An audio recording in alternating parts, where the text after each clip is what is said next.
Hey guys, thanks for listening to The Cynical Nerd. Please keep in mind that we do not avoid spoilers for any of our topics, whether they are current or past media. Listen at your own risk.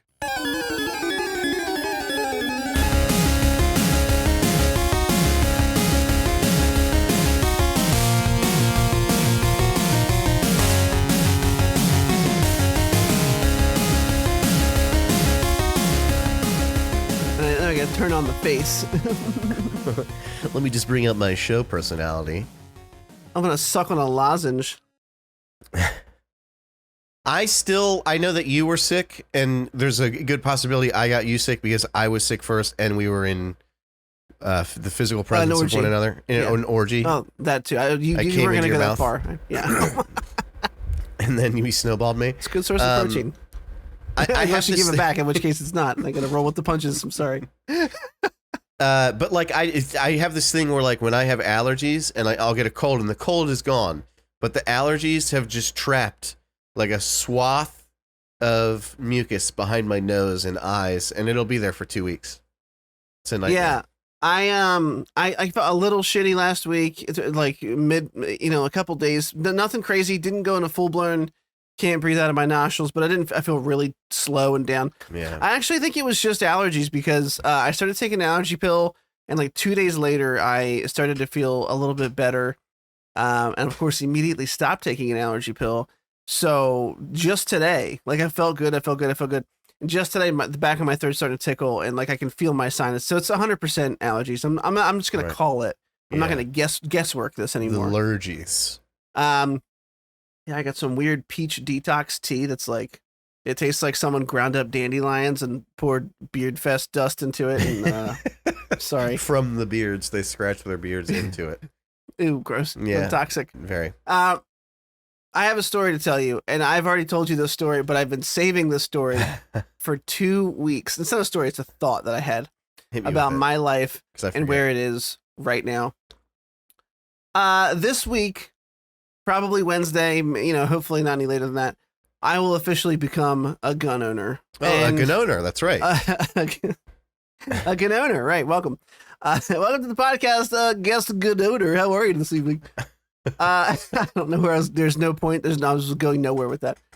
And I think I've told you, I think on a previous episode, I told the story about how my son, who's been going to a somewhat religious daycare, has been asking me to pray to him, and how my wife thought that was hilarious.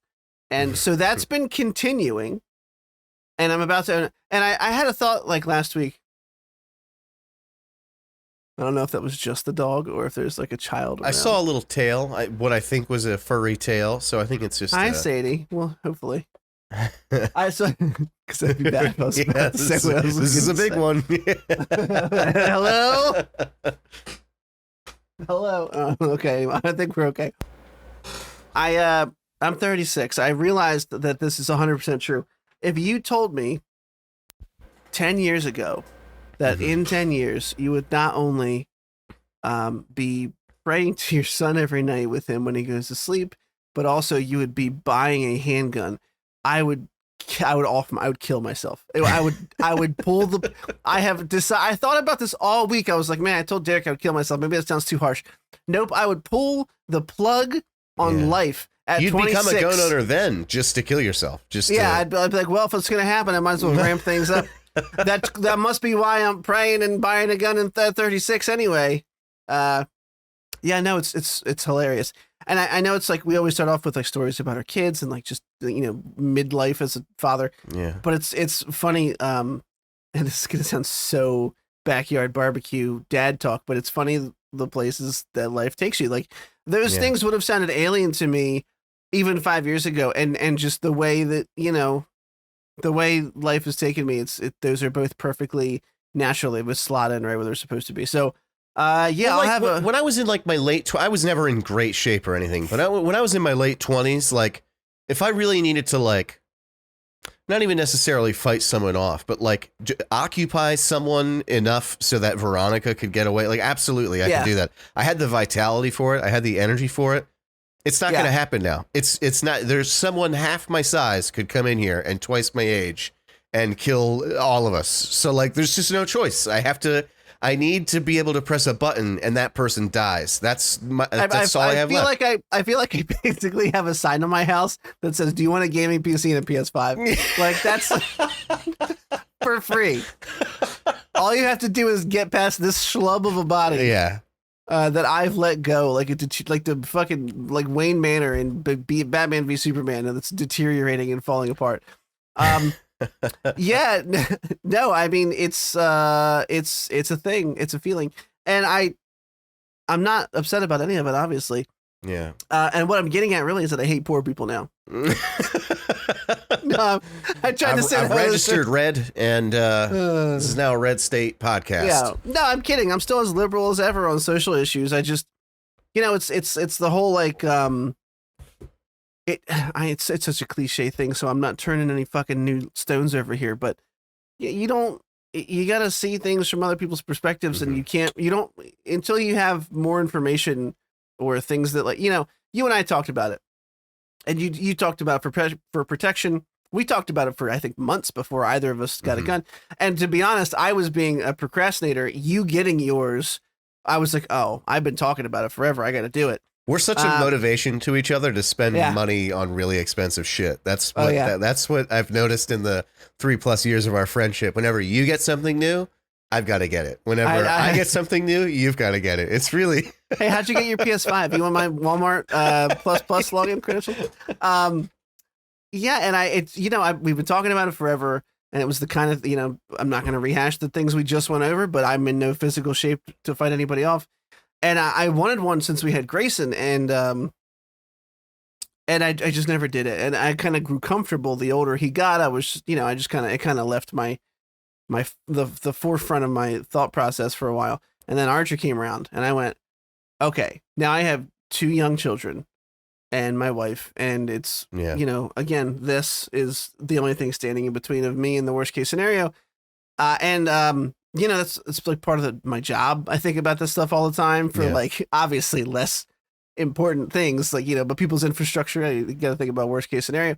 And it was just it was a natural. I don't know why I feel like I'm using the podcast to justify to everyone why I'm getting one. But here's another thing I want to say. Everything that you said is just right, and I'm not trying to be funny and take away from it. But the other thing that I realized is that it's just fun. Like if you're safe, but don't be an asshole and like shoot in your backyard unless you own a fucking ranch or something. But like unless you're Hickok 45, right? Exactly, and you have just like 100 meters to fuck around with. But it's fun. It's like we went that one time, and it's like even that one, dude. I had a blast when we went with your deal. No pun intended. Yeah. Oh, yeah. Oops. Not intended. Literally not intended. That's shooting his VP9 is what made me pull the trigger on mine. No pun intended. But it's just fun. It's like, and I think when you talk about things like shotguns and rifles, which I don't have any experience with whatsoever. Like it's not that they're low skill, but they kind of they hit what you point at. And handguns are very like, it's much more of a skill that you have to hone, which I didn't realize going into it. And so every time I go to the range, it's just nice to try out new things. It's like you're building a new skill. It's fun. You have a good time. It's cathartic. And I gotta be honest with you, the only thing missing from it is being able to pop a couple brewskis while you're doing it. But that would be incredibly dangerous. I'm telling no one to do that. Yeah, don't do it. This is legal advice. Don't do that. Yeah, that is legal. That's legal advice from non-legal people. Yeah. Do not ever do that. But yeah, we went out with my father-in-law, had a good time, did some shootings, and then came home. But yeah, should be here Wednesday, and I am proudly a super liberal gun owner. And I realized that, like most normal people, these are all no shit statements today. You're getting nothing from us right now. These are like milk toast, middle of the road. Most people in America that I've talked to are just like people. Like all the guys in the gun shop were super incredibly over the top nice and helpful. That was the most shocking part of it to me, is how non-toxic the community is. They're very welcoming and very informative. Yeah. And then after I ruined it. After I checked out with my handgun, they handed you the white hat, and then I'm ready to go. No, they were wonderful. Everybody was super nice, and that's okay. Well, welcome to episode 104 of the Cynical Guncast. We're officially changing. Yeah, I'm just kidding. But this is 104. We have stuff to talk about. I listen. Sometimes you're like, oh, I'm just finishing up watching some things, and I feel bad because I'm like, oh, I might have wanted to cut some things out that I didn't tell you about. But luckily, none of them were trailers. We're gonna keep all the trailers. I'm gonna cut. I think we're probably gonna cut some of the Nintendo Direct stuff because at this point, yeah. Well, I mean, it's like covering a Direct. We're not a video game specific podcast, so if they're super relevant, like they happened a couple days ago, sure. Last week or not, 2 weeks ago when we had the last episode, that was pretty poignant. We had a lot of game news come out. Yeah. But Nintendo was the straggler, and then we were off last week because like real life stuff. And but anyway, fuck all that. How are you doing? I'm going. Remember that whole thing how last week we stopped. We didn't do last week because it was finals week for me. Just so everyone knows. Again, it's usually me. 7 times out of 10, it's me, and it was me this time. It was finals week, and I said to Chris, like, look, I have one expedited course that ends this week, and then next week I'm down to one course, and my life is going to be a lot more manageable. I was wrong. My third expedited course that I'm taking in summertime that I thought started in the end of July started the end of June. So I had 2 days of one course, and now I'm back to 2 courses. So it's a nightmare. As soon as we're done here, I'm going to do a bunch of astronomy labs and then some Espanol. And that's going to take me right up to bedtime. Tomorrow's July 4th. I'm going to get fucked up. Yep. I'm going to eat burgers. Same. That's it. It sucks that it's the middle of the week, dude. It sucks. It's the worst. It's awful. Like I'm not going to not drink beer tomorrow, and that's just going to make me feel awful Wednesday. Yeah. Just don't expect much from me on Wednesday. Work. Don't. Listen. Not going to be my. Listen, you jab. Yeah. I'm doing great. I heard you were about to ask me. Thank you. I already talked a bunch about myself, so we're gonna get into it. Also, I can go to like 8:15, but we still kind of have a hard out, so we only have an hour. Let's get fucking rolling. This one's an easy one. They did recast Justin Roiland. They recast him in Solar Opposites, which is the hit animated Hulu series. I've heard it's funny. I've never given it a chance more than like an episode or two. But there's a clip of how they recast Corvo, which is the character he voices, with Dan Stevens. And they actually built it into the show, and it was kind of funny. And they almost give it so little afterthought that it's like, it makes it even funnier to me. Yeah. He gets like shot in the neck with a dart. And then afterwards, his voice is different, and they just move on with the fucking episode. Yeah. And I'm like, I love that. And they're like, it's also, there's chrono crystals in there, so any flashback, he's going to have that voice too, or something like that. Just some total write-off. I don't know if they're going to use the same guy for Rick and Morty. I have no idea if that's intended. It does not say that in the article, or at least my skimming is going too fast to find it. But, who cares? I mean, that's going to be the harder one because he voices fucking 60% of that show. That's very true. That's very true. But, as the kids like to say, butt fuck it. Butt fuck it, brother. Sometimes you just got to do it. The butt fuck it brothers. It between the... If we ever start a 90s throwback like rap duo, the Buttfuck Brothers, 100%. That's what it is, baby. Or like a homosexual outlaw partnership before that was really cool in the pub, like 1899, a western town. They're like, oh, the Buttfuck Brothers are coming into town. Right, we're outlaws. Don't worry, we buttfuck each other. We just rob people. Yeah, this isn't a sexual assault type thing. No. We're not going to butt fuck you. Relax. But give me your money. Seriously, give me your goddamn money or I'll kill you. Madam, please calm down. I'm not going to butt fuck you. I butt fuck him. He's my partner.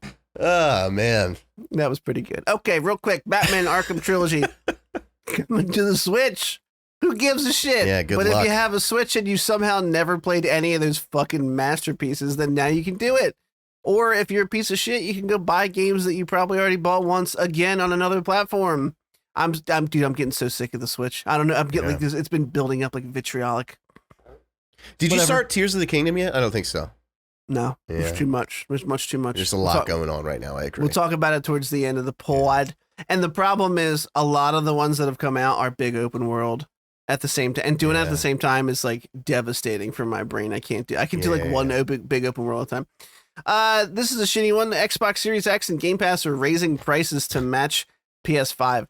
There was a whole big trial going on between the two. It's the antitrust suit, I believe, against Microsoft and a bunch of shit came out in that. We're not diving in that today, but one of those is that Microsoft has pretty much acquiesced the fucking hardware console war to PlayStation and was talking about like if they should just double down on Game Pass.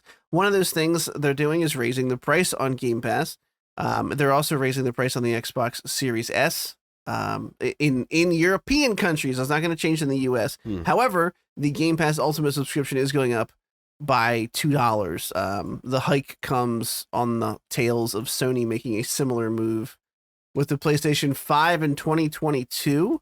That didn't affect me. We got ours before that because we're cooler than all of you. And yeah, but this is all part of the FTC legal fight they're having between the Activision Blizzard merge, and there was a whole bunch of shit about how Bethesda getting a little upset with Xbox because one of their other games that was coming out, they decided to send it to Sony to up the player base, whereas they specifically told Bethesda not to do that for some of their other titles. So it sounds like it's like everything else in life. It sounds like it's a shit show run by chickens with no heads. And yeah, it sucks. A lot of the gaming groups I'm in, like all they talk about is like the just console wars never ends. I don't understand any of it. I have to be honest. Like it's hard for me to follow. Like I'm sure if I cared enough so high up here on the PC map. That's really not how I meant that. It's just like I don't know. I just don't get it. But it's weird. Like when we grew up, everything was what do you call it? Like partition off per console. And then there was this like just merge for like 15 years. And now we're just going right back to like when we were kids. It's just uglier. Like it just seems like a lot of fucking long standing relationships are being totally shafted. It's weird. I don't get it, but all right. Do your thing. Do your thing. Okay. Skipping the Nintendo Direct and moving on to some poor, and I feel like every other week we have a story about like VFX artists being overworked and underpaid. Right. And you actually had, I think, a comment or two about this, excuse me, when we put the article in, and I don't want to misquote you, so please feel free to tell me I'm a piece of shit if I say it incorrectly, but you're a piece of shit. You were more or less like, I don't understand. Like, they're basically saying they had to work really hard, like, to get this done, and that this guy was kind of a control freak about it. Well, it's like, it's his movie, so isn't he going to kind of be a control freak about it? I think that was the point you were coming across with. It's been a week not so much the control freak part, but like, I feel like you're taking just generally things that I say and apply. So I think it's fair play to lump those two concepts together because I don't disagree with that. I just feel like there's this, people talk about like the animation industry and the development industry, and look, there's shitty bosses. I'm not being that guy that's like, just suck it up, but doesn't everybody hate their fucking boss? Like, doesn't everybody feel overworked? Everybody's always like, who have you ever talked to that's like, oh, the management at my company is great? Nobody ever. Everybody hates upper management. Like, that's just a rule of life. And so every time these articles come out, now look, let me be clear. That's my Obama line. Let me be clear. When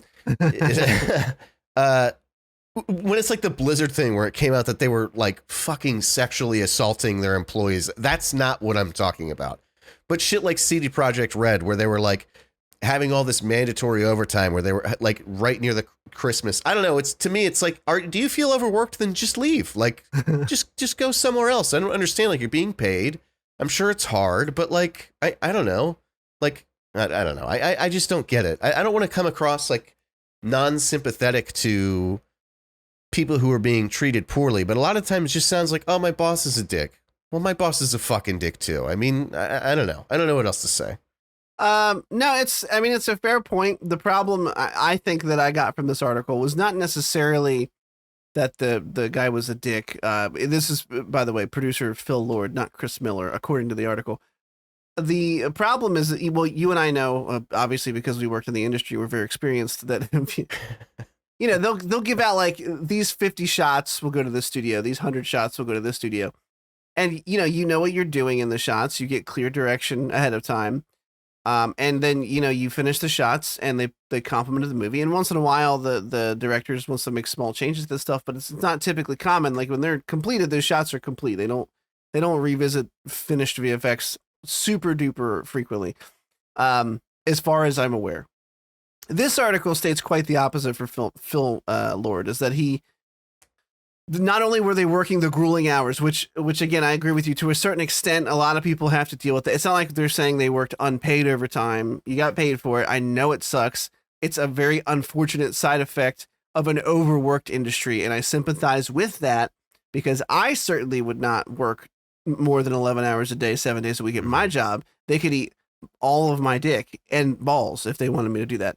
So I'm not saying that part is like just okay. It does suck. I sympathize with you. The part that stood out to me is artists who were saying that virtually all of the struggles they dealt with on the film included like Phil Lord asking them to do constant revisions to already completed shots.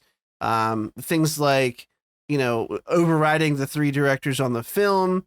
He allegedly demanded final approval of everything in it, even though he had, his co-writer, fellow producer, and frequent collaborator, Chris Miller, who apparently is just absent day to day. So that's kind of on him. Like if he's not going to be there, then yeah. What do you? But yeah, I mean, you hire a VFX director and you tell them what you want, and you trust that person to do that job. And if they don't do that job, you get another one. I kind of agree with the article in the fact that like if he's constantly going to be like dipping over and jumping the editing process, so to speak, then again. And I don't want to stay on this too long, but I want to play double-edged sword to side with Derek a bit more. 1, a lot of these things are things we've heard before. And 2, you could see a universe in which the pressure to make sure that the sequel to what is a universally beloved animated film of the past, decade, where superhero films are becoming trite and formulaic and undervalued because there's just so many of them, that the pressure would be so immense that maybe it would drive you to be a control freak on the movie you're on. I'm not saying it's okay that he did those things, but I can sort of see where one might kind of be that way. Isn't it like the movie is like universally loved and appreciated? It's like a masterpiece, and it's like now which for makes the it rest worse, of your life, you worked on a masterpiece. Like I don't know. Yeah. I'm sure there's something I don't know, right? But like, go ahead and hashtag fuck TCN me. Maybe they were all making minimum wage or something, and that makes it horrible. But like, I don't know. To me, it's like Kojima, who I don't know if you know this, but I'm a big fan of Hideo Kojima and his games. Notoriously difficult to work with.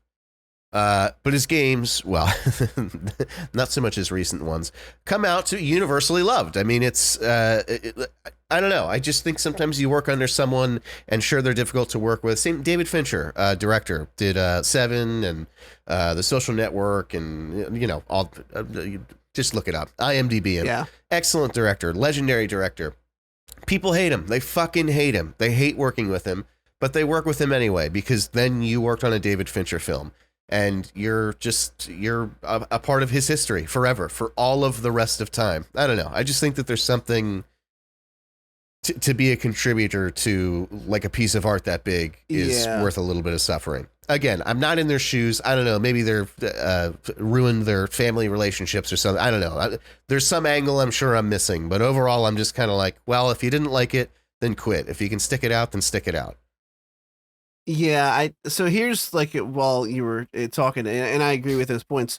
I found like a really poignant example. Again, I just because he's inefficient doesn't mean that he doesn't. Whatever. Anyway, so iterative editing processes are common in animation, but the animator speaking out claimed that Phil Lord struggled a lot with visualizing 3D animation in its earliest stages, which, when combined with his fondness for making granular changes, led to multiple rounds of edits on work that had already been well into the late stage rendering. This potent blend of inefficiency, the animator said, led to things like the Vancouver offices of Sony Pictures were effectively halted for 3 months, leaving employees with little to do but sit around and wait, knowing that like an avalanche of work was coming down the pipe because they had to redo a bunch of shit. That's shitty. Yeah. I understand why that's fucked up. I get it.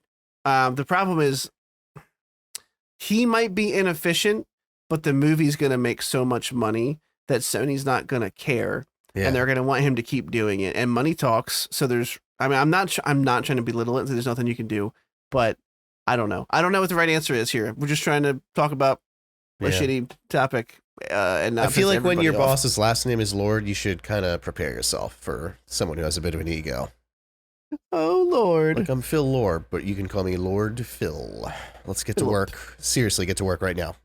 Yeah. Don't say anything to me but Lord and Savior. And okay. Anyway, the next one is the Xbox trial. We talked about this before.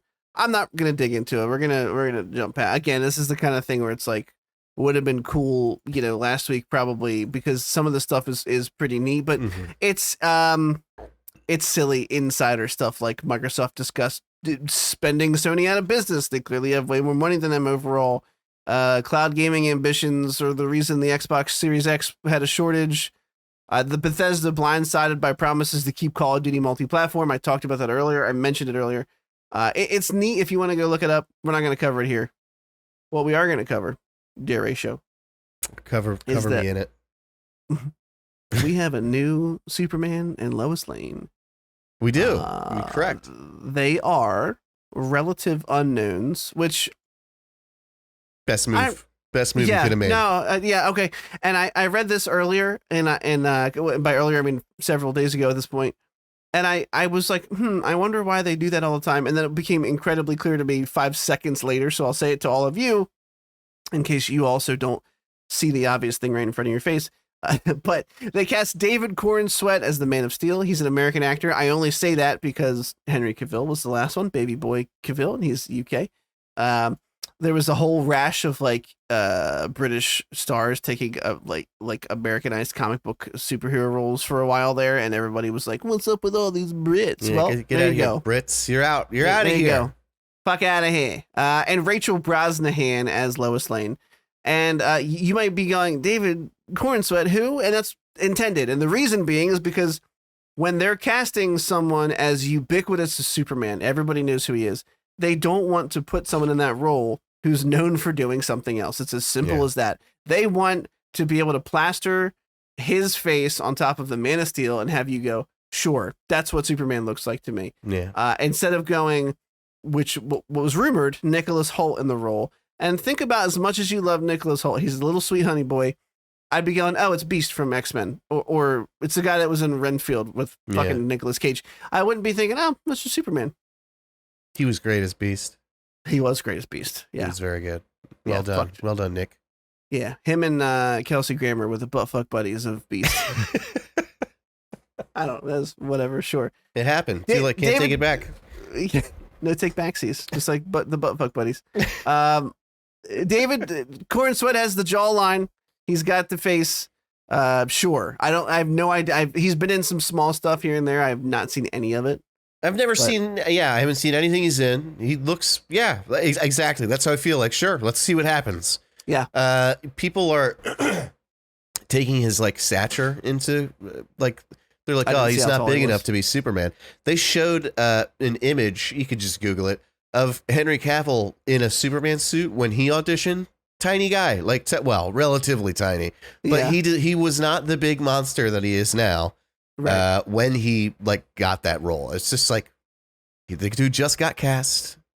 They're gonna give him a ridiculous workout routine, I'm sure. Yeah, guess what? He's gonna be all natural. He's also taller than Henry Cavill. He's 6'4", and Cavill is 6'1". So yeah, he may not have the size, but he'll get there. Henry Cavill was in. Oh, what the hell was that movie? Shit. It was like Roman Greek mythology. It was like one of his first bigger roles. Oh, I don't know. Shit, it's gonna fucking bother me Clash now. Clash of the Titans? No, that's Greek. Maybe it might have been Clash of the Titans. It was something like that. No way. Let me see. Dude, Michael Fassbender was in 300. He was the dude that said our arrows will blot out the sun. That blew me the fuck away. I just saw that clip the other day. I'm like, is that Michael Fassbender? I couldn't fucking believe it. Henry Cavill was in Immortals. He was Theseus in Immortals. And he's got... Oh, yeah. That was Snyder, right? He's got some... Yeah. Wait, was it? It looks like it. I believe Snyder. It was. No. The director just kidding. Forget that part. It had the feel of a Snyder movie. some director I've ever seen. Cavill's got muscles in that movie, but he is nowhere near Superman muscles. Yeah. Nowhere near. So, people work out. That's what happens. Yeah. Last thing I have to say about this is I keep hearing really good things about Superman and Lois. Is that, or Clark, what am I? I'm messing this up. What's the name of the show? Superman and Lois, yeah. Is that what it's called? It's yeah. his superhero name and her real person name? That's kind of fucked up. It's weird, right? Dude, people are saying it's really good. And I'm like, oh, fuck, man, am I really going to do this? I just watched there's a big fight at the finale of season 3 because that's what everybody's talking about. Yeah. The internet ruins everything. I'm not going to tell you who it was unless you know already. I do. But the CGI was actually surprisingly good for a show that's not like you would expect. It's got like a budget like The Flash did. I was impressed with the creature design. And I watched people react to this because I can't help myself, and I'm a denizen of the fucking shitty reaction subculture on the internet. And they're like crying because of the relation. I literally heard someone say, "I care so much about all these characters," while they're like weeping, and I was like, "All right, I get it. Maybe I'll go back and watch it." I know. I think I might do it. Yeah. Yeah. If you do it, I'll do it. And if you do it, tell me when you're doing it, and I'll do it at the same time. Because for some reason, that ticks off another box in my head. Right. I'm just, ready to go. Right. Let's get caught up on some video games before we take on a. Yeah. That's how our marriage is. It's like we're doing a lot of stuff right now. Yeah. We're playing a lot of games. As a couple, we're very busy. We don't have time for your new fancy show. Rachel Brosnahan, the woman who's cast to play Lois Lane, she was in The Marvelous Miss Maisel, which is an Amazon Prime show, which Samantha repeatedly said she wanted to watch and never got around to.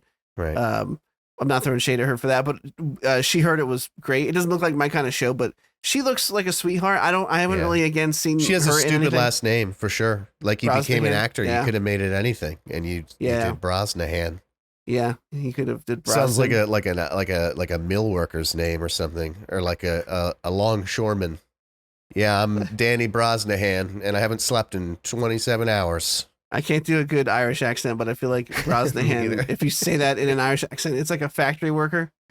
Exactly. Someone who's dirty all the time. That's what Brosnahan is. Yeah, if I say it, it's going to sound like I'm about to pour a bowl of Lucky Charms, so I'm not going to.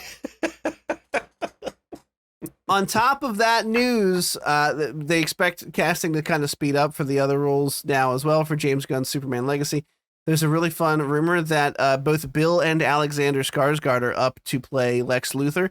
Either of them would be fucking great. Yeah. If they pull a super big name in like that for Lex Luthor, I'm gonna be stoked because I have a feeling that Gunn's gonna go very traditional with this Lex as opposed to the weird thing we got in BVS. Yeah, awful. And that excites me because I feel like modern day Lex. I heard good things about the one on the TV show that we were just talking about. I feel like modern day Lex can be very menacing to Superman. So I feel like without Jesse, what's his fucking name? The guy who played Lex Pinkman. Luthor. Yeah, Jesse Pinkman. Eisenberg. You said Heisenberg the first time, but Eisenberg. Okay, Eisenberg. I feel like if you were to just cut around him out of that movie somehow, well, first of all, the movie wouldn't make sense, but you understand the spirit of what I'm saying. That would make people like that movie more. He was fucking unbearable in that movie. And he's not even like unbearable in everything. He's not especially good, but he was terrible in that fucking movie. Yeah, what's so funny, and it's ironic because I think he did a great job in it, but we were like, oh, he's like unbearable in that movie. And I'm like, what do I think he's good in? He was great in The Social Network, but he was playing an unbearable character. Yeah. So you do unbearable well, my guy. But no, he's been plenty of things that I find very enjoyable. So he made particularly weird choices for Lex. Yeah. I didn't even like the plot of what Lex was doing was great. It was a very intellectually driven villain plot where he's planting all these things to get Batman and Superman kind of just a little bit the extra degree turned towards each other. Just his like delivery of like dialogue and overall cadence was just garbage. Unbearable. Yeah. Speaking of Zuckerberg, though, Musk and Zuckerberg are apparently going to do a cage match in the Coliseum. Isn't it cool at least that the end of the world is like fucking cool? You know what I mean? Like, isn't it? It's nuts. It could be, but like 10 years ago, it was all going to shit and it was boring. At least it's kind of fun now, you know? Like, that's the one solace that I have in just this nightmare that is like international just Yeah. at least it's fun. At least it's a good time. Two Yeah. billionaires beating the shit out of each other. Yeah. 5 of them just imploded at the bottom of the sea. It's like, all right, now we're having fun. Now we're doing something. Now we're on top of things. All right, we're gonna move right into trailers. Get to our main topics. So, first off, we have Super Mario RPG. So I have no history with Super Mario RPG. I did not play the original. I know of it. Yeah. I have no emotional nostalgic attachment. That being said, this game looks cool. Yeah. I'm just gonna put it out there. Looks like an exact, just upgraded version of the original, which is, I think, the smartest move to make. Super Mario RPG was a collab between Nintendo and Square Soft at the time, Square Enix now, of course. And the thing that was good about it is that it had an unbelievable amount of character. Like, it was just cute and fun and just lighthearted, and it's hard to describe. It was really good. I never beat it, because I never owned a physical copy of it. And there's this thing. Why didn't you just download it online? Because that's what I'm getting at. Most of them, the ROMs, are like corrupted in some way. I don't know why. But like you'll get like 20 hours into this game and then it just freezes and there's just no way past this thing. Oh, that's shitty. So I never beat it. And it sucks because it's a good game. And now I get a chance to. So I'm excited. Yeah, I mean, it's pretty charming. I didn't realize it was like turn-based combat that looks like Final Fantasy to an extent. And yeah, it's like boss fights and all kinds of shit. And you got people in your party. You even got Bowser in your party. Yeah. Look, I'm gonna emulate the shit out of it. I mean, buy the shit out of it when it comes out. That comes out for Nintendo Switch November 17th. This holiday saison. And moving on to the next saison. I thought this was kind of interesting. I put it in here because I love survival games, but this is a game called Palia. It's coming to the Switch in winter 2023. It's a free-to-play, cozy, it's an MMO, basically, the game that offers a breathtaking world where you can build the home or life of your dreams, gather, hunt, craft. It kind of sounds like a survival crafting game. It's Animal Crossing, except you're a human. That's what it is. Yeah, and if I can actually like build my own houses instead of like the Mortgage Simulator 2021 that Animal Crossing was, I'm kind of into it. Yeah, that looks interesting. You know what bothers me? Wait, can I say it first? Please do. It's got this samey art style that like every game after Fortnite has now, and that drives me nuts. The art style kills it for me. It's very cartoonish. It's very asset pack heavy. No, it's an interesting concept. It seems like it's Second Life, except it doesn't look like dog shit. Is that the name of that game where you just walk around and just talk to people? It's like a chat room, except you have an avatar. Yeah. I think it was called Second Life. It seems similar to that. It's like you can go on adventures, or you could just like go fish and build a house and saw wood and just be like a human, except in a video game. No, it's interesting. It's Animal Crossing, except you're not an animal. It's just crossing. Yeah. And honestly, I'm rewatching the trailer because I haven't really watched it since I put it in the dock. And it doesn't look like there's going to be a lot of home building. It looks like you're going to go, hey, here's your house. And then you can like decorate it and shit. So I might instantly be out now. I don't know. Garden and shit. You can plant stuff. Yeah, if I wanted to do that, I would play Stardew Valley. Have you ever played that? Yeah, and I couldn't figure out how to do something, and it made me mad. Then I stopped. Same thing. Same exact thing. So we married each other. I got to one wall, and I was like, never again. Done. I think I walked around and talked to people, and then I had to like plant some shit, and I couldn't figure out like what the cycle was. Like they wanted me to plant shit, but then I didn't have enough of something, and I was like, "Is this what's happening? This feels like it should be. This is supposed to be Zen. I feel like this should be easier to figure out. I'm not this dumb." And this was 2 years ago. Man, who knows how many brain cells I've killed with alcohol since then? So, really, do better. Do better. Heard so many people sing your praises. All right, moving on. Metalocalypse, Army of the Doomstar. This was a surprise. I had no idea this was happening, and I have to admit something. So first and foremost, this comes out. It's an animated film, obviously, because the whole show is animated. It's coming to Blu-ray and digital August 22nd, so it's not that far away. I know of the show. I've heard plenty of songs from the show. I've watched plenty of clips from the show. I've never sat down and watched it cover to cover. I know it's a book reference usually, but it still tracks. Wait, you never watched like a single episode of Metalocalypse? I have watched a single episode, but I have not watched. Like I know I've missed way more than I've seen. Yeah. It's the kind of thing where if I caught it while I was doing something else, playing a game, playing WoW on a laptop, I don't know what it was that time of my life. I would. It was funny. I would watch it. I enjoyed it. The metal was always really sick. I watched a documentary later after the show was out about the guy who wrote all of it himself. He's a monster. And Isn't the guy who did, what was that like original Adult Swim show called? Like Home Movies or something like that? Brendan something or other? Pretty sure he wrote all the music. Maybe. Doesn't matter. Let's move on. Yeah. So the fact that I didn't know is that apparently the show ended abruptly. I don't know if it was canceled. And they never finished it the way they wanted to. So this animated film is supposed to wrap the series up and put the kibosh on the whole thing. And the trailer's fun. It's 1.5 minutes. It's got a rad fucking song in it, just like you'd expect. Brendan Small, he did do Home Movies. Sorry. Brendan Small, there you go. It's got a rad fucking song in it. It's epic, like you'd expect. Yeah. There's some good humor in it. I'm looking forward to it. I can't wait. I actually might go back and watch the show if I have the time. I watched the first 2 seasons, and I seem to remember hearing that it did just sort of like it was just done. A lot of Adult Swim shows either go on for 35 years or they just randomly end. So I guess this was the latter. It's been on my list for years. Like I just want to watch it. And now I actually have an incentive to do so because there's a movie. No, I agree. I mean, you said it all. It looks cool. It sounds cool. I'd really try to avoid like describing things as metal because I think that's such a like 2008 way to describe anything. I was talking to one of the doctors at my work who's younger than me, which hurts my feelings. But anyway, he oh, you've had time to go through through doctor school in your life. Yeah. You're here now. Yeah. He's like 1.5 years younger than me, and he makes $400,000 a year. Anyway, he asked me about the Diablo 4 beta when we played it, and I was like, "Oh, it's metal as fuck." And immediately I was like, "God damn it, I am a fucking piece of shit. I hate myself." Oh, you said it. I did. But anyway, this looks metal, so I can't wait for it. It looks good. I feel like it's totally okay in this regard, though, right? It's it's literally the first 2 syllables of the name of the movie. So it's also funnily enough, the summary basically reads like a Tenacious D if it were animated and about heavy metal. It's like they have to write the song of salvation to save the planet. Right. So I'm all about it. It looks like a lot of fun. Moving on.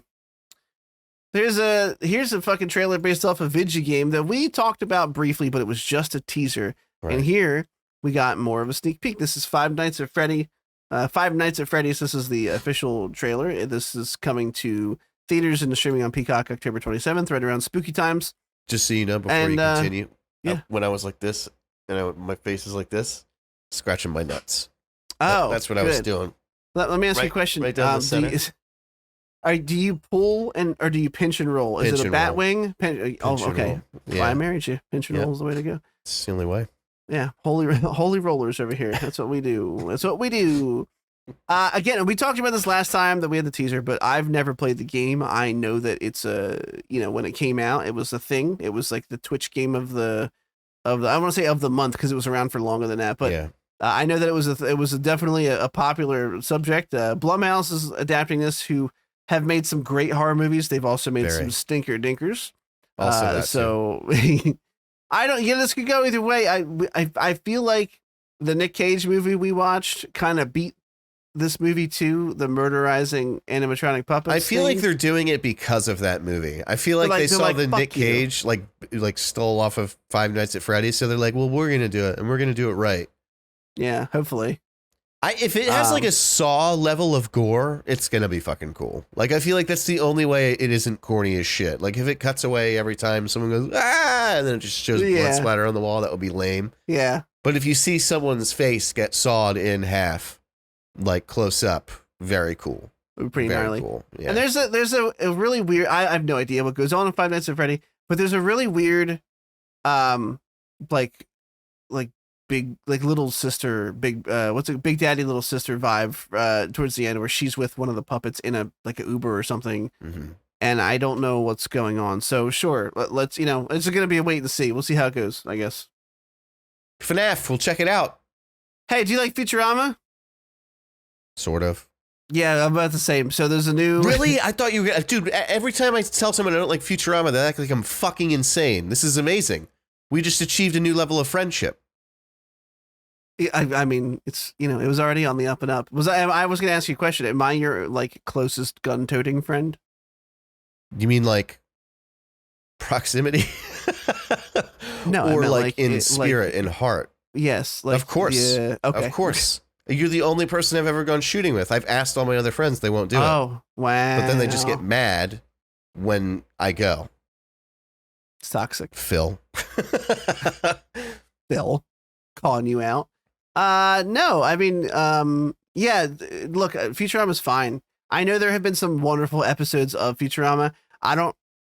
It's the same with The Simpsons. People worship The Simpsons like it's a fucking religion. And I did not grow up watching The Simpsons. I know of The Simpsons. I've seen plenty of skits and episodes, and I saw the movie, and but like people be like, oh, it's like that one episode, season 12, episode 8 at the 22-minute mark when Homer's and I'm like, shut up. Who does this to your brain? Like, why would you fill it with that just nonsense? Simpsons encyclopedia shit. People always, Futurama, they always call back to they've had some sad boy episodes where like the dog waited for him until it died. Like, yeah, that was sad. I saw it. It was very upsetting. Yeah. Sometimes Fry's funny. Sometimes he grates on my last fucking nerve. Yeah. But look, if you're excited, it's coming back. It's going to be on Hulu. New season is July 24th. It's less than a month away. If you're into that, it's there. coming up. It's coming. Yeah. It's here for you. Do it. Okay.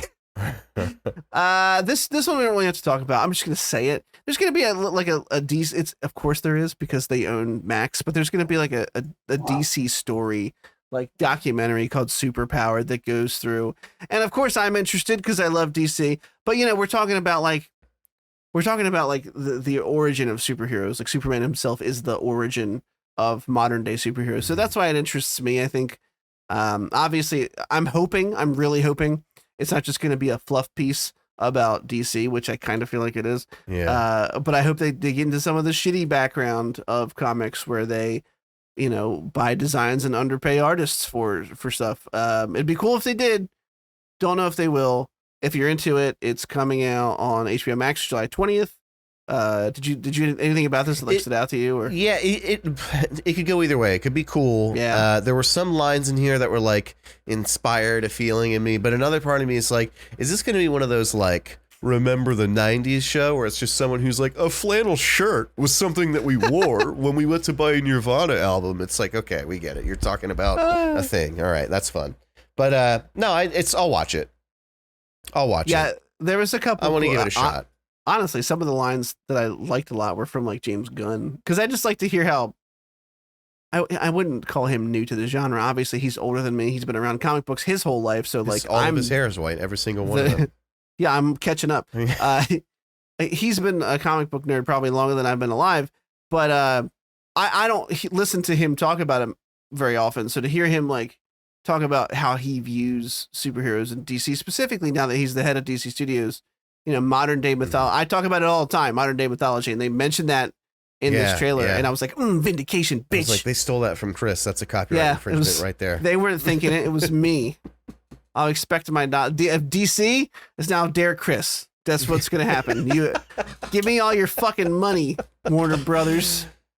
Why is James Gunn's hair so old, but his face skin is so young? He has like an 18-year-old. It's so weird. Yeah. His eyes are like appropriately aged, and then hair is 80, but then face, just the skin, is like 22 years old. Yeah, he's got baby face. Him and his brother Sean Gunn have baby face syndrome. I didn't know he had a brother. His brother was Kraglin in Guardians, the doofy one. It was. Oh, really?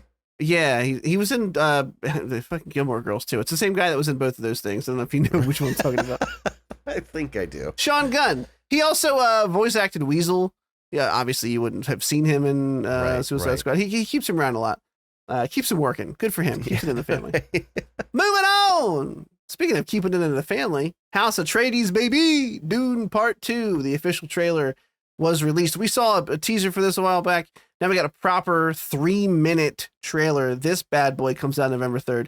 I don't have a lot to say about this, and the only reason I don't is because here's what I do have to say about it. It looks fucking incredible. It looks so good. I can't wait. Yeah. That's all I have. I still don't know how to say this guy's name. Dennis V is just what I go with. Denis Villeneuve is what I'm going with. I've heard people say that. You said that like it was the final. I've heard people say that, and thus I've heard people say, and that's you better the start onus is saying not on too. me if I say it wrong. Right. Blame those motherfuckers. I didn't name them, but it's their fault. I said it with blind confidence because I didn't say it the first time. I don't know if it's him or Roger Deakins who does all of his direction of photography, but like his shots just like speak for themselves. You're just like, oh, you're like in awe with how fucking cool they look. And this trailer is full of it. There's like 8, like it's not even just one. Remember that one shot? It's like there's so many just in the fucking trailer. I'm so pumped for this dude. My boy Josh Brolin, I knew he wasn't dead. You little rascal. I knew they wouldn't kill you off. He's back. It's so funny because like I've only seen, one movie of this. I never read the book. I haven't even sat down to watch well, that's not true. I have now, but before I saw the first movie from Denis Villeneuve, I'm gonna say it again, double down. The Dune Double Down sounds like a good time promotion with KFC. Listen up, Warner Brothers. I'm spitting fire over here today. The new Derek and Chris division of Warner Brothers will take up that cross promotional on your behalf. Anyway, it speaks to the relationship and the world that he built in the first one. That when they saw each other in this trailer, I got choked up for a second. I was like, oh, that's really nice that they saw each other. That's it. That's all I got. Comes out November 3rd. Looks sick as shit. That's it. We just got Hans Zimmer on the keys, which means he wrote the score. It didn't really work, but I feel like you got it. So, well, like Hans, open up my zipper. Hit me with one of those Inception scores. Bit of a street. That's that noise. That's just mouth blasting. Yeah. So my throat hurt. I'm over here gargling fucking peach tea. Okay. We have kind of 3-ish things to talk about. Maybe just 2. Let's see. So Secret Invasion's out. It's a new Marvel show focusing on Samuel L. Jackson. And by focusing on Sam Jackson, I mean focusing on Nick Fury. Yeah. And the Skrulls on Earth, and it really sort of advertised itself as like a political thriller, mystery, spy thing. And the first episode was cool, but a little slow for me. And the second episode, I liked a hell of a lot more. So it's weird because we're talking about this very early in the show, but this is the angle the show's on for me. Oh wait, sorry. If I'm looking at it backwards this way, the first episode was fine. I was like, okay, cool. Second one I liked a lot more. This feels like it has the ability to be a really well done Marvel show for me because, and here's why I figured it out. This is somewhat analogous, if you will, and I feel like I make analogies to this movie all the time. This feels somewhat analogous to like a Rogue One for Marvel. And I say that because this is a show that follows a normal person in a world full of superheroes. And because we've had so many super powered individuals thrown in our faces over the last couple years, it's almost more interesting to watch him try to deal with this crazy big threat on his own and see like the creative ways in which he has to do that. The ways in which the story will play out where it, hopefully will not immediately divert to call the Avengers. Obviously it doesn't look like they're gonna for budgetary reasons. Yeah. But we've talked about this before. We talked about this with the show. We had trailers for it and I discussed the Skrull invasion plotline in Marvel. And I don't know. I love Jackson as Fury. And seeing him back with Ben Mendelsohn, I've just been having a good time. I have no idea how you feel about it, and I'm excited to hear it, whether it's good or bad. So hit me. It's a classic. Some things I like and some things I don't. I feel like right now the things that I like outweigh the things that I don't. It's a very well presented show. What do I mean by that? I don't know, but it's just like it just looks good. It's consistent. It has a good tone. It's like a political thriller. I really like that Disney, like fucking Disney, like Disney Marvel is using global terrorism as its plot point, like, or its plot. What am I trying to say here? Plot motivator. Like, yeah, they never tackle huge. In the first episode, 2,000 people get bombed to death. Like, when has something like that happened in the MCU? Never. At least without being wished back into existence. So I like that. I like that it's like there feels like there's real stakes and it's scary. Before I go any further, I have to mention something. Samuel L. Jackson is 74 years old. Looks good. And he looks incredible. Yeah. And now somebody listening is going to think of the age-old saying, black don't crack. And it's not that I'm disagreeing with that, but just remember that Lawrence Fishburne is 15 years younger than Samuel L. Jackson. So Sammy J is doing something very, very correct. Or, I don't know, maybe Lawrence Fishburne is drinking liquefied butter for 3 meals a day. I have no fucking idea. But goddamn, Sam J, he looks good for 74. He looks very good. And I'm not talking about when they de-age him in the flashback sequence. And so I'm saying, like, just as he is, he looks incredible. Which makes the flashback de-ages better because it almost looks like there was nothing done to them. Yeah, right. Yeah, they're really using lighting and like makeup really well. They did that in what was it called, Miss Marvel, really well. As well. I will say that I respect that Lawrence Fishburne refuses to better himself at all. It's just something I appreciate about him. He's like, yeah, I'll be in your action movie, but I'm going to look like shit the entire time. Sure, I'll be in your blockbuster, but I'm not losing weight. You better get me a quadruple XL jacket. Okay, but that's not what we're talking about. We're talking about Secret Invasion. It's the thing that I don't like about it. And it's, I always worry that when I talk about this, that I'm going to sound like an anti-woke person or something. That's not what I'm saying. I just feel like every modern show now has to have some tie into real life. And it always comes across as like this finger wagging thing. Like, well, now that we have you enjoying this blockbuster, we're going to teach you a lesson about the human condition. And it's like, there's some line about like, that Fury says to Thanos, what's his name? One of those, where he's like, oh, we can't even get along with each other. And you guys come here. And it's like, okay, you're making an allegory for immigration. We get it. Like, it's just always something. I don't know. It was minor enough that I wasn't like, fuck this show. But it just seems like everything you watch now, there's just some like, shame on you for being prejudiced. It's like, I'm just sat down to watch a fucking TV show. What's happening right now? I gotta tell you, that didn't even register for me because you're right. It is an allegory, but I mean, it's literally aliens coming to Earth. Like, how could you not put those together? You know what I mean? I don't know. Anyway, sorry. And then there's this weird scene that bothered me between Don Cheadle's fucking incredible. As well. Stolen. I was going to go back to it. They do this thing where they're like clearly talking about like, how black people are treated unfairly, but they're like, people who look like us have to blah blah blah, and it's like, why don't you just say it? Like, you're saying it without saying it, which makes it worse. I don't know. It just felt like they were trying to get the point across, but also trying to avoid like the backlash of like having that conversation. It's like, hang on, if you're gonna have a conversation about race, just openly have the conversation. Don't have this weird halfway people who look like us type thing. That kind of irked me a little bit. That's funny. That didn't feel halfway to me at all. That's crazy.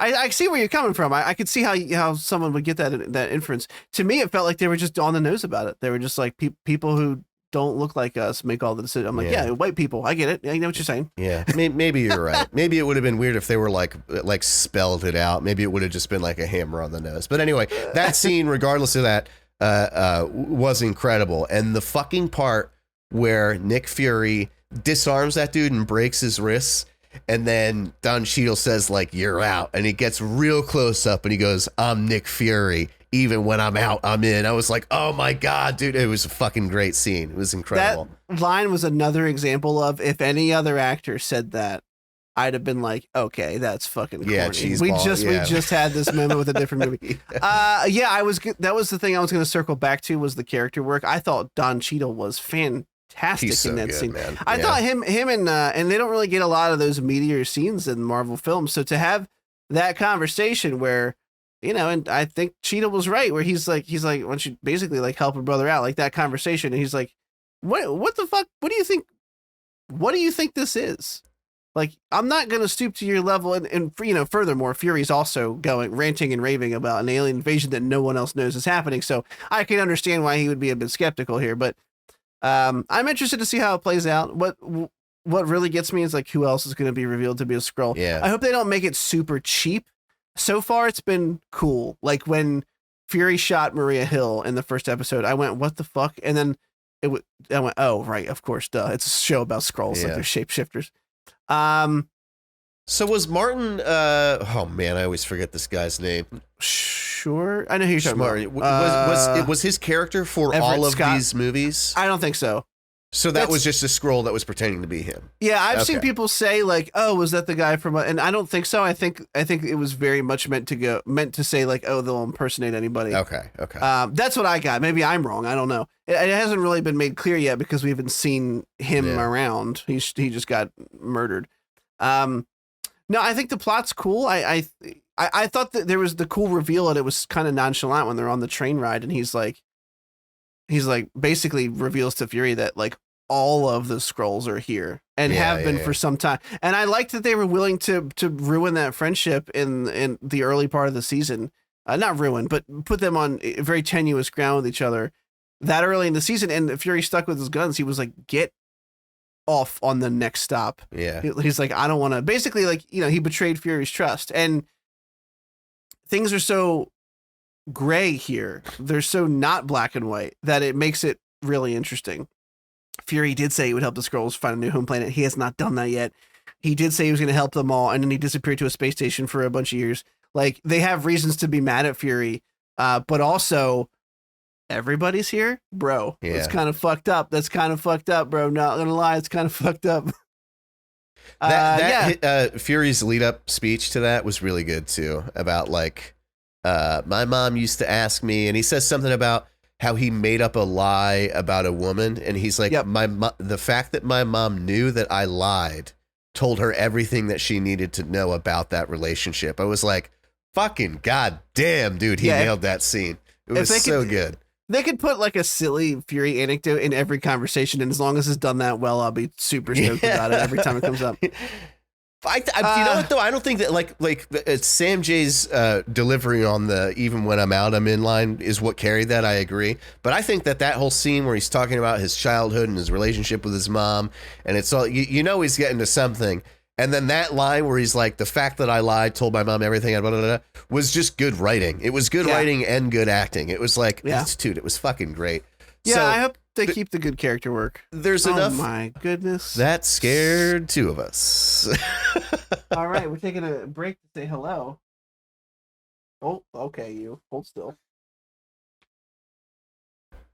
Hi. Hi. What's your shirt say? That's what it says? Normal. Mine says, Oh, no. I'm screaming to the mic. yeah, mine says, cool scarf. How'd you get it? It's a very faded Harry Potter tattoo. Tell him Expecto Patronum. Tell him your spell. I feel like I'm being smited. Expecto Patronum. All right, we gotta go.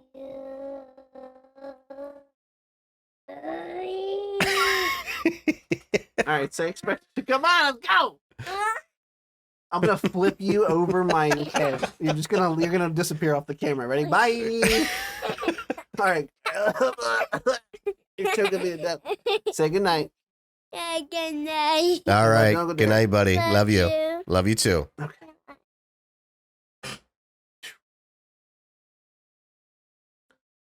All right. Good night. This is my favorite part where you're like, all right, good night. Really? Get out. Here it is. Uncle Derek tonight. I will show him my pictures. You're gonna do it tonight. Do tomorrow. Tomorrow night. Okay. He's gonna show you his Patronus tomorrow night. Okay. Excellent. All right. Good night, honey. I'll be down in a minute. Thanks for displaying my turkey neck proudly to everyone who watches. Anyway, he's like wrangling my neck. I'm like, Anyway, show's cool. I hope they continue to make it cool. It's good. I've liked it. It's got a good tone.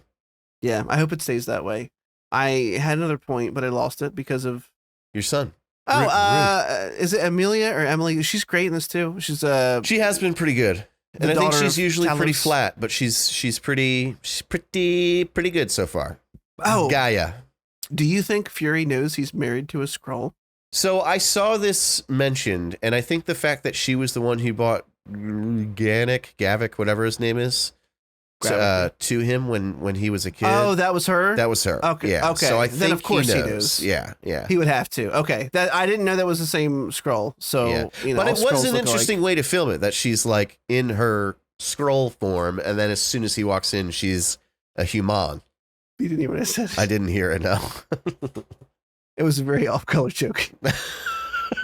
I can't wait to hear it back. I'm going to leave it because, I would hope everyone listening would know that I was just messing around. Anyway, yeah, no, I didn't realize it was the same one, the same Skrull. So that, definitely knows who it is. Okay, moving on.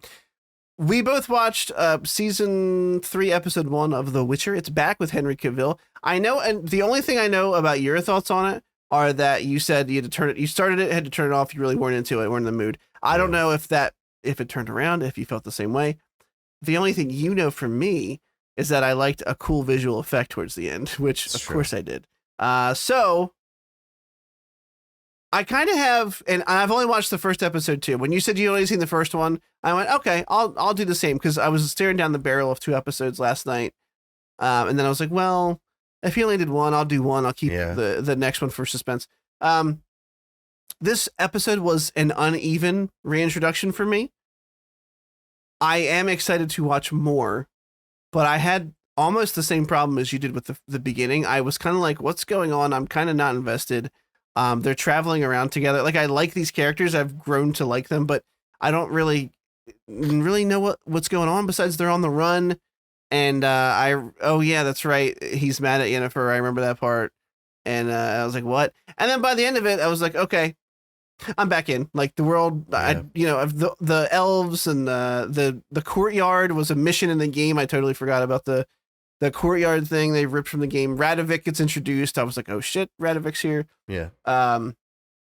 And just seeing Cavill back, he's a goddamn charmer. There's a reason he's a movie star. Yeah. So I came around, started off slow. At the end, I was excited to watch episode 2. I feel like he's phoning it in. I really do. Other than just action sequences, he did not seem like, it's the first episode, so who knows, but I thought that it was boring and melodramatic. I don't remember anything that happened. That's the thing that I feel like that's telling, that like we were watching it and we just both kept going like, wait, who is this? Like, why are they? And there was even a part where we were like, did they recast someone? Because we just didn't know who people were. But no, they just were introduced and they acted like they've been around the whole time.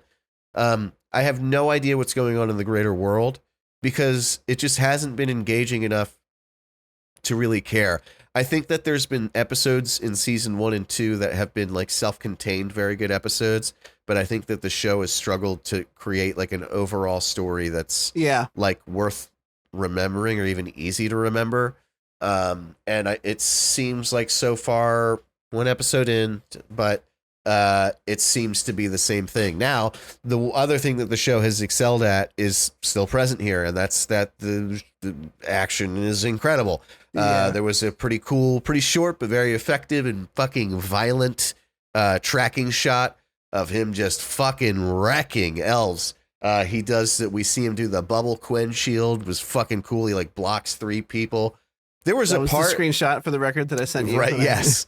There was a part where he did this crazy maneuver that I was like, even obviously he's not really killing these people, but like, even as just like a choreographed thing, I was like, wow, like that was whenever all those people, they were perfectly in sync. Like, I can't even describe it. It was right at the end. It was like his last little flourish where he's sort of like fucking in one like swoop just kills like 4 people, and it was so cool. I sort of had to like watch it again. It was like, whoa, like what just happened? Like, it was just very well done, and the action sequences in the show for the whole show have been very well done. And so like, frankly, to me, that's reason enough to keep watching. Like, I don't mind that the show is kind of boring, but we see, this video game where you're kind of limited on what you can do because it's a video game. Well, they can really flesh out ideas and do stuff like him blocking 4 people overhead with a fucking Quen shield that you have the Quen shield in the game, but it's only in front of you. You understand what I'm saying? Like they can kind of reimagine those spells and do interesting stuff. So that's reason enough to keep watching. It's like, I can't say that it's going to be a priority. Like it's going to be like when I have nothing else to do, I'll throw on an episode of The Witcher, but it was pretty underwhelming. Like it was pretty, I just didn't, anytime there was like, I didn't feel in the game, you feel that like Ciri and Yen and Geralt are like a ragtag family. Like there's a really like this sense of togetherness and that they belong together and that they yearn for one another when they're not around. And it just feels artificial in the show. Like it just feels like they're saying the lines, but none of it's really, I don't know. I just don't, it's not convincing, I guess is what I'm saying. Yeah, that's fair. I didn't feel that either until, quite honestly, until they were about to split up and go separate ways. And I was like, oh, I was just starting to feel like you guys actually had some like familial chemistry with each other. Yeah, so I'll agree with, like, of course, the action for the show's almost always been on point. Yeah. But yeah, I mean, there was something like really visceral, not only just his sword play, but there's a scene where Yennefer is holding open this portal. Yeah, that was very cool. And there's like 3 guys that run up behind her, and she just kind of puts her hand back. She's like, she does like a Dumbledore thing from Order of the Phoenix. The VFX on it lined up so perfectly with like the forcefulness of her hand gesture that I was like, oh, I feel like I felt that on the fucking this side of the screen. Was very cool. I've always liked the way they depicted magic in this show. And in this book series, in this world. So, yeah, I mean, I'm definitely going to watch more. I was going to ask if you'd be okay doing, like, episodes 2 and 3 for next week. So we have a decent, like, here's the beginning. We've seen this. And then we won't touch it again until we finish it. What was I going to say? Oh, I agree with you pretty hardcore. And it was something I was going to bring up when you were finished, is that I feel like one of the big drawbacks, you said the larger world feels like you don't know what's going on with it. And when you're playing like Witcher 3, the game, just walking into like a major town is a crazy opportunity for the developers to plant all these ideas of what's going on in the world around you and show you kind of this world picture. And they don't necessarily get that in the show just because of the way that it's shot and that we're always following these main characters. And sometimes we jump over here, but realistically, you're following one of these 3 people. So, for example, obviously, because this is a story and the writers know what the fuck foreshadowing is, they teach Ciri some lesson about an elven leader because they're going to start talking about elves this season. So you're like, okay, well, and again, I did the same thing. I was like, who are these people? And then they say Scoia'tael, and it starts to, I was like, oh shit, I remember this. Yeah. Like, it's not a main thrust in the game. It's not like a main storyline. It's more like a big side quest chunk where you can like kind of pick sides. And did you play 2? Yeah, and I know it's much more prominent. Scoia'tael was really big in 2. Yeah. So all these things started coming back to me. But if I watch the show standalone, then yeah, I'm watching it like you, and I'm going, why do I care about this? Like, who is this again? Like, who are they talking about? It all kind of felt very like, welcome back. Here's what's going on, and we need to set you up so that you know what's going on 4 episodes from now. And that's a little jarring. And I was really hoping this first episode was going to be like, here's a standalone fun adventure. And I did, all the reviews that I read for the season before it started were pretty positive. And I kept seeing things like classic moral dilemmas that Witcher's known for. So I can't wait to get to those episodes. Yeah. I'm really looking forward to them. Those episodes were some of my favorite, both of not only season 2, but of season 1 before it, where it would be like, Geralt's off on a side quest to save some queen's daughter in that haunted cavern, and there's like a monster he's got to deal with, and it turns out to be the daughter, and then he's like, oh, but the king's kind of a toucher, and what do you do? Best Witcher stories are always those stories. Yeah. So yeah, can't wait to watch more. The first episode was not a banger, if you will, and I hope that the rest of them are. Me too. Sadie, not my son. Okay, cool. All right, we're done. We're wrapped up. That's it. That's the whole thing. We Go have home. Final Fantasy 16, but we'll wait on that. How far in are you? I Spoiler have the free. Same place we are. At least. Yeah. Guardians Okay. killed. I want to talk about Guardians too, but we can talk about this stuff next week. We'll slot it in we'll save a time slot. We'll set a meeting. I'll send him a Zoom invite. Where can everybody find you at? Twitter. Okay. Just Twitter. I'm thinking about streaming on Kick just because everybody's doing it, and I'm a slave to trends. That's really what it is. No, I have been thinking about, like, fuck it, why not? Why not try it out? Anyway, but for right now, just Twitter. Dr. Gloom MD. That's DRGLOOMMD. That's my new song. Every episode from here on. I'm not gonna let you forget it. Although, except for next week when I forgot that you did it this week, and I also forget to remind you. Right. You can find me on Twitch. I'm kidding. You can find me on Twitter. I talked about it last episode. I have decided I want to try. I want to try VR with Alien Isolation. Yeah. I do want to do that. I don't know when it's going to happen, but I would like to do it. Either way, Twitter mostly. Maybe some Twitch soon. Crispy Mana, CRISPYMANA, MANA. I think I said that right. MANA? You did, but it was MANA.